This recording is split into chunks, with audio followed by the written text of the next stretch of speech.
How you doing? How you doing? Today we're doing a deep dive, thorough comparison of healer builds in the Division 2, with a major focus on the new Ortiz Reficere gear set from Year 8, Season 2. That's because whenever something new drops, these same questions always come up. How does it work? How do you build around it? Is it actually good? And because this is a healing set, we also need to compare it to the other healer options we already have in the game. And there's more than you think. Is it worth running over Future Initiative or Hardwired? Does it actually stand out, or is it just another healer set that doesn't bring enough unique value? That's what we're going to answer today. We're going to go through the math step by step, show you the in-game testing, explain our methodology clearly, and give you practical builds you can use. By the end, you'll have a clear picture of which healer setup is best for different types of content and where Ortiz Reficere fits in the game. Lock and load. Let's do this. I'm the last man in the dark zone. Bag full of junk, call it backbone. Wait. Piece of shit wristwatch. Banditos, what up? Your boy Tux with the Division 2. First, how do you actually get Ortiz Reficere?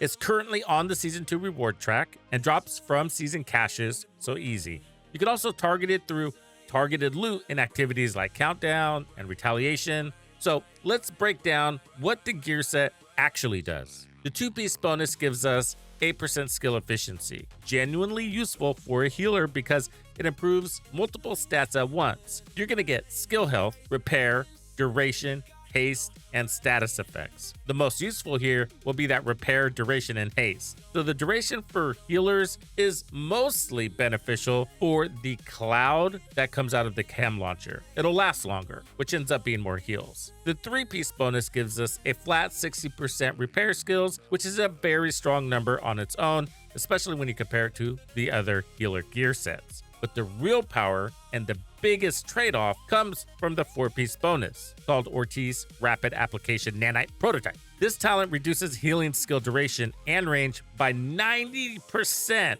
What were they fucking thinking? But in exchange, it increases healing efficiency by 150. So when you heal an ally, they also gain 30% hazard protection for 10 seconds, with a 10-second cooldown per ally. If you equip the chest piece, the talent Overcharged Nanites increases the healing efficiency from 150% to 225%. And if you run the backpack, Improved Dampeners reduces the range and duration penalty from 90% down to 25%. Now, we have to talk about what healing efficiency actually is, because this is where a lot of confusion happens. We actually haven't seen this word come up anywhere that I can think of, but here it is. So what we've learned is that healing efficiency is a final multiplier on your healing output. That's a good thing. After everything is computed, this number comes in and multiplies. So it takes whatever your healing skill would normally heal after all the modifiers, like repair skills and skill tiers and your little watch, and then multiplies the result. When we see 150% healing efficiency, there are two common ways people can interpret it. Option 1 treats it as a 1.5x multiplier. You simply take the base heal and multiply it by 1.5. Option 2 treats it as a 2.5x multiplier, adding 150% on top of the base 100%. These two interpretations create a massive difference in the final numbers. So to figure out which one is correct for Ortiz, we tested it directly in the range. So we ran just the 4-piece bonus with 6 skill tiers, no chest piece, and damaged ourselves down to nothing. The first drone hits us and brings us to roughly the 50% mark on our armor bar. This lined up with the 1.5x multiplier, not the 2.5x. So for Ortiz Reficere, we are using option 1, 225% healing efficiency equals a 2.25x multiplier. That's with the chest piece, so 225% healing efficiency. Now let's get into the actual math and figure out the real base healing for this build. So we started with an all red build with no skill tiers and no repair skills. That's a base healer, right? No added buffs, only the watch and your little hive. The hive tooltip showed 65,699 healing, gives us something to work off of there. However, the watch was equipped during this test, which gives us plus 10% skill repair. That means the 65,699 already includes that bonus. To find the true base heal with 0 repair skills, we need to divide. take that 65,000 and divide it by 1.10, and that's going to give us a base of 59,726. So here we are. From there, we're going to add the 6 skill tiers and manually compute. 6 skill tiers gives us 120% healing. So that translates into a 2.2x multiplier. So we take that 59,000 and multiply it by 2.2, and that's going to give us a base heal, a new base heal of 131,397. Next, we add all the repair-related bonuses together. So 60% repair skills from the 3-piece bonus, 8% skill efficiency from the 2-piece bonus, that's 8% repair skills, and then 10% repair skills from the watch. These are added together for a total of 78%, giving us a 1.78 multiplier. So we're going to take that 131,000, multiply it by that 1.78, and that's going to give us 233,887. This is our base heal before applying healing efficiency. Finally, we applied the 225 healing efficiency using the 2.25x multiplier. According to the math, the Hive should be healing for approximately 526,246 per tick. In actual testing, we were seeing 590,421 per tick. Seeing a gap here isn't uncommon, and healing efficiency might be reacting with certain things, unintended or intended. We just can't see what's happening behind the scenes. So just keep in mind that tooltips often don't perfectly reflect real world output. Let's compare Ortiz to the other healer options. So we tested Future Initiative, Measured Assembly, Hardwired, and also looked at non-traditional options like Refactor and Caduceus. Before we dive in, I want to quickly explain how we're comparing these builds so everything is transparent. For the Hive-based builds, we're using average heal per tick, keyword being Hive. For consistency, we compared them over a 7.5 second window.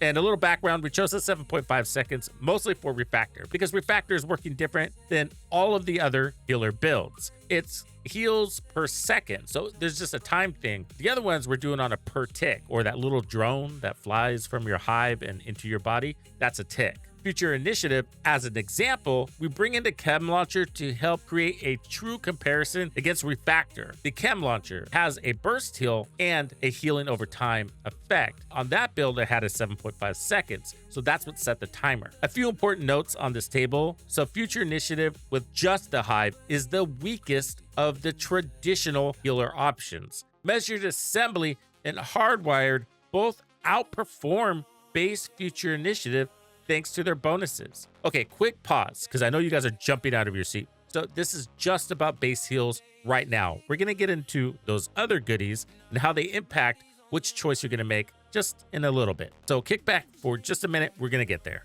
And we're bringing in some unlikely contenders too, like the Caduceus exotic AR. Yeah, it heals, and it does a damn good job. I want you to know that we actually took a sustained approach and included reloads in here because we're doing a total healing of 7.5 seconds. Of course, that exotic doesn't take 7.5 seconds to empty its mag, so a reload comes into play. Technically, Striker does a better burst heal than Tipping Scales, but because we're doing this over 7.5 seconds, Tipping Scales actually wins because it has a bigger mag. It spends more time shooting or healing than it does reloading. For Refactor, we're using its raw sustained HPS since it doesn't have reload downtime in the same way, nor does it rely on Hives or Chem Launchers. The moral of the story is that Ortiz Reficere is clearly the strongest traditional healer by a large margin. Just the Hive at 593,421.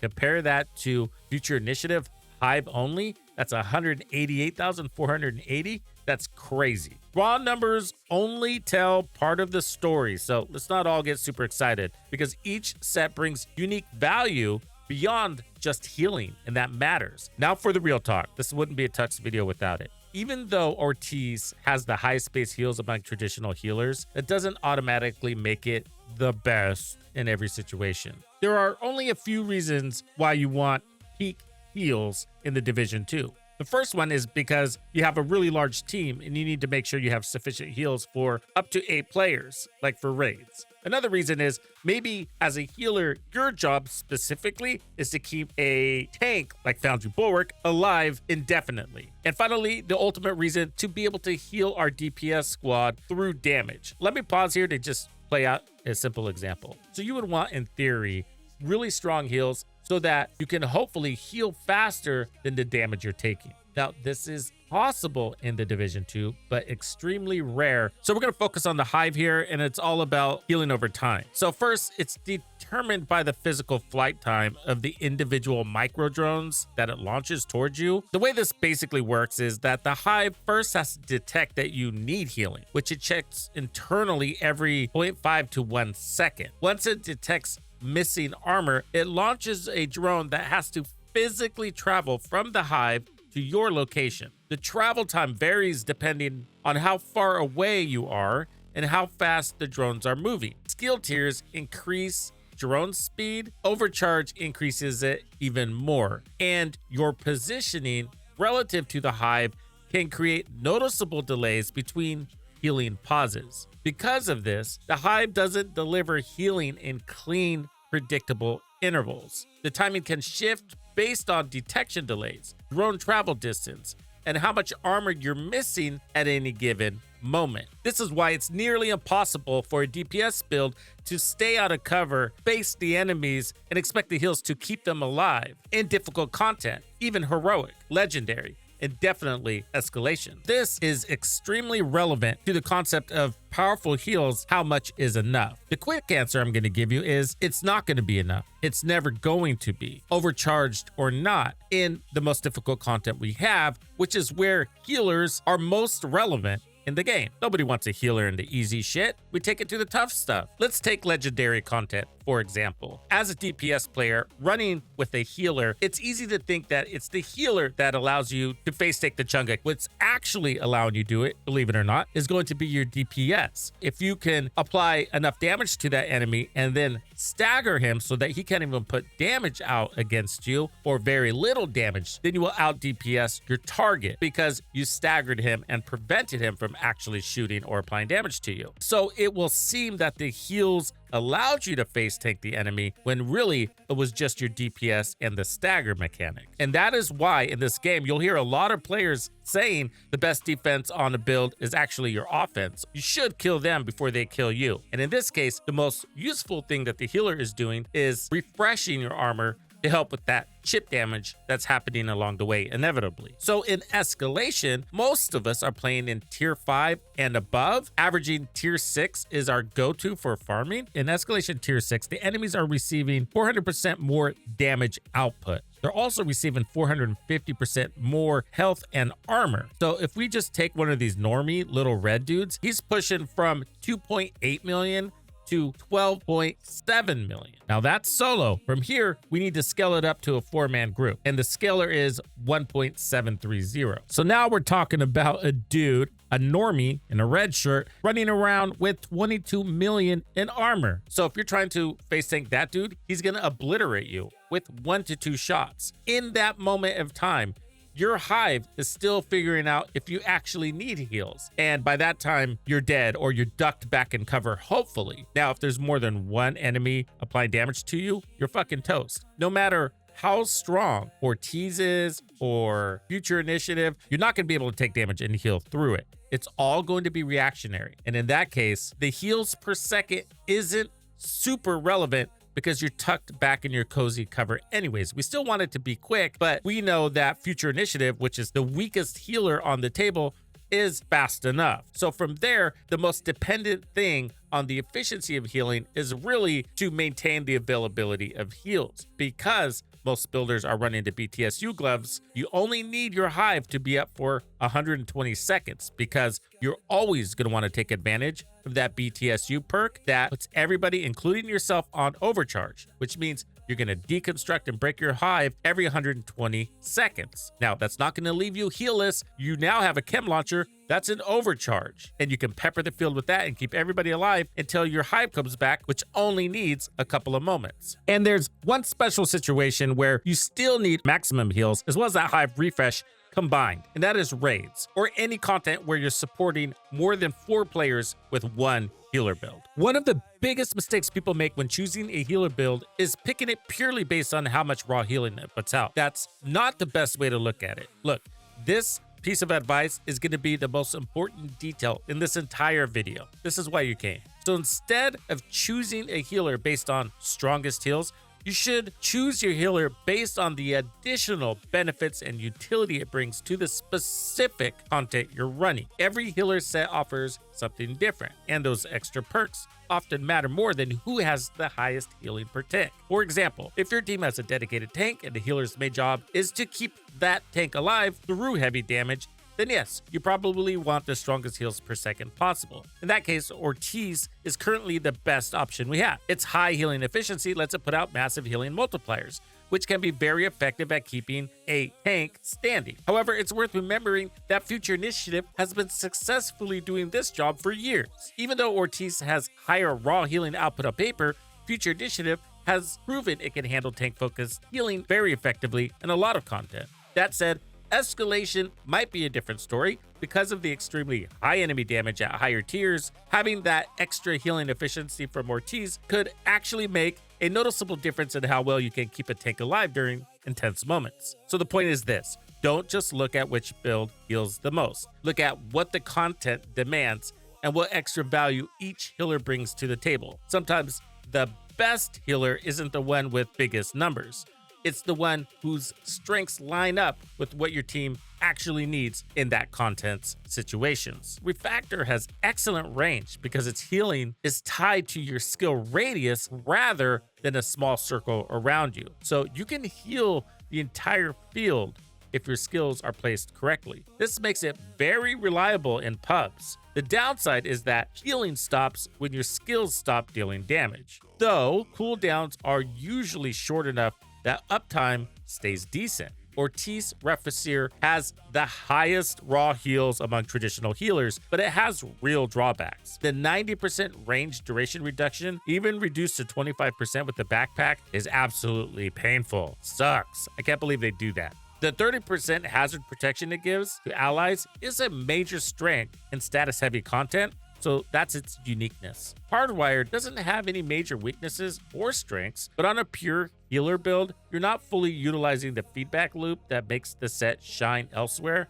but it does help with the chem launcher uptime. Measured Assembly is probably the most well-rounded traditional healer. It gives overcharged and explosive resistance to you, which is excellent for Legendary. The main trade-off is that it performs best with the Smart Cover instead of the chem launcher. The Smart Cover isn't a traditional heal skill, but it does provide bonus armor if you choose that one, which is a proactive armor giver instead of a reactive armor giver. And the Smart Cover has stagger resistance and explosive resistance. So there's that. Future Initiative offers better cloud duration, more importantly, strong team damage buffs, especially with the chest piece, which gives 25% increased total weapon damage and skill damage. With all the content we have available, heals on Future Initiative comparatively look weak, but they're very sufficient. They're sufficient to keep your team in an 8-man raid on their feet. Their hive's fresh, everything. It's good. It's good enough for Escalation too, because even if your hive doesn't last as long as an Ortiz hive does, doesn't matter because both builds are going to want to break the hive every 120 seconds anyways. So here's a quick breakdown of which sets qualify as traditional healers. So I just wanted to get this up there because when somebody asks for a strong healer build, you might not want to go too far outside of the box. So for like raids or incursions, those are usually traditional healer setups.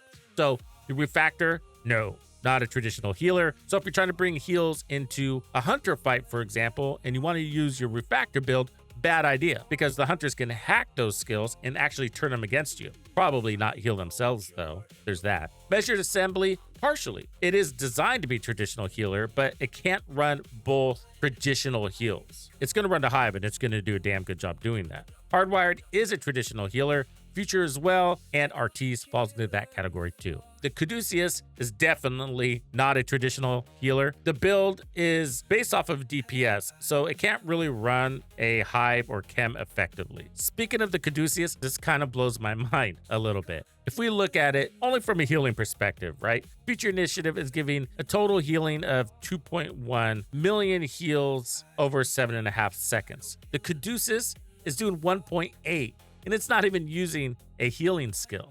That is kind of nuts. But one of the things we have to consider is it can't deliver all the other additional perks and value adds that a traditional healer set would offer. So after looking at everything, here's my take. If we're talking about pure raw healing output, Refactor wins by a fucking landslide. If we're talking about traditional healer builds or content that requires it, then Ortiz Reficere is the strongest option we currently have. But the best all-around healer depends on what you're doing. In most public groups, Refactor feels the most reliable while still contributing solid damage. If you're playing with a coordinated squad in incursions or raids, Future Initiative with the full damage setup is often the better choice. With that being said, Ortiz, for its hazard protection added value, is where it's at, and that's also going to shine in those high-level escalation tiers. And with the new incursions bringing status effects, I expect Ortiz Reficere to see more play as well. Let's quickly dive into my Ortiz setup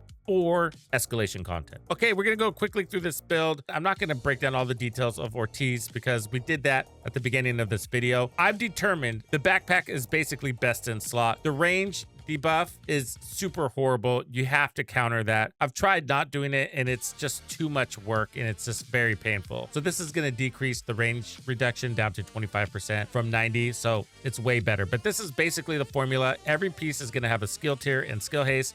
You prototype yours. I recommend adding more armor on the build instead of weapon damage. That way you're prepared to dish out bonus armor in case you decide to buff your team that way. Now, this is all about making your team fully immune to hazards. You're going to be giving them 30% from here, 40% from the knee pads. So they're now at 70%, 10% from their watch.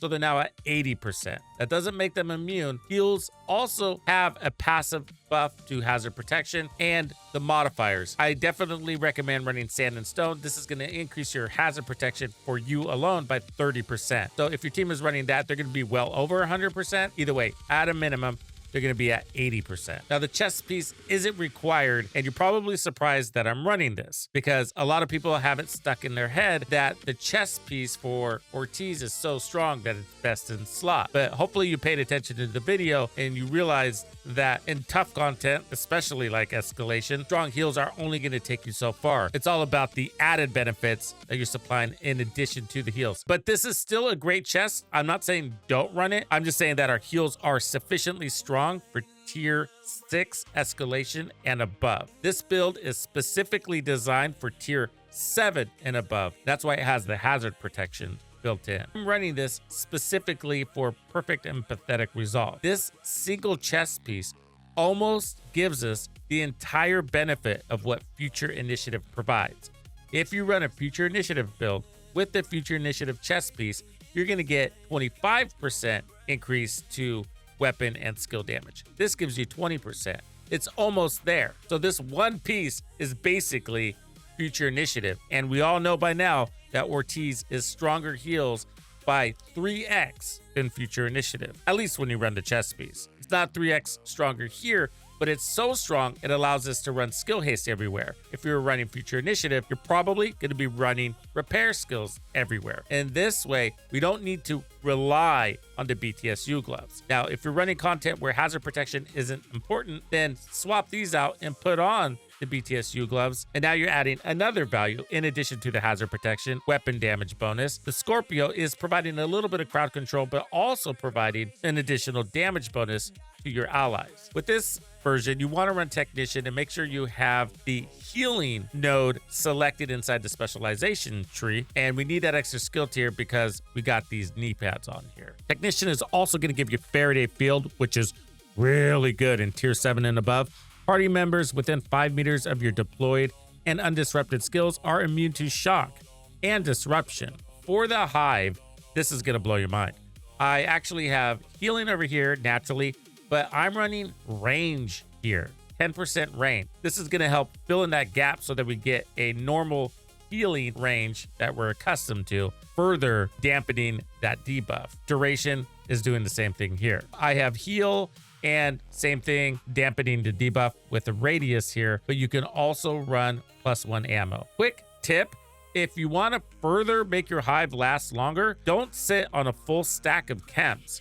Your hive is so strong it lasts for a long time, usually the entire duration of a checkpoint inside Escalation Tier 6 or higher. But to ensure that's the case, use your chems so that your healer can rest and not be doing all the work when you have this whole other skill full of healing power. And when your skill does go on cooldown, these chems will be sufficient to keep you and your team alive. Speaking of modifiers, if you're running them, run Vicarious. This is going to give you even more skill efficiency. It's also going to give your allies incoming repairs, which is going to make your skills even that much more efficient because they're more efficient at receiving heals. This build has been tested, and I've tried so many variations of the Ortiz build. It's crazy, but this is what I landed on that provides the most value and reaps the most benefits from Ortiz's strong healing. At the end of the day, there isn't one single best healer. Depends on the content and who you're playing with. But now you have the numbers, the testing, and the breakdowns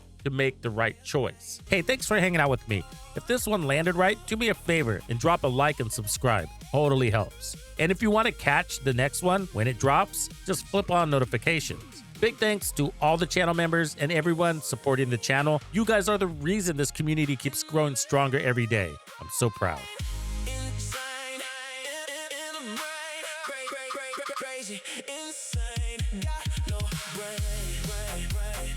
Oh, yeah, if you're digging the music and want access to those really cool gamer music playlists and weekly beat packs, Caduceus Players Club is always open. Just hit join or check the link in the description. No pressure though. I seriously appreciate you being here either way. If you're not ready to join but still want to check out the music, I've got a public playlist you can listen to right now. Links in the description. Catch you in the next one. Later.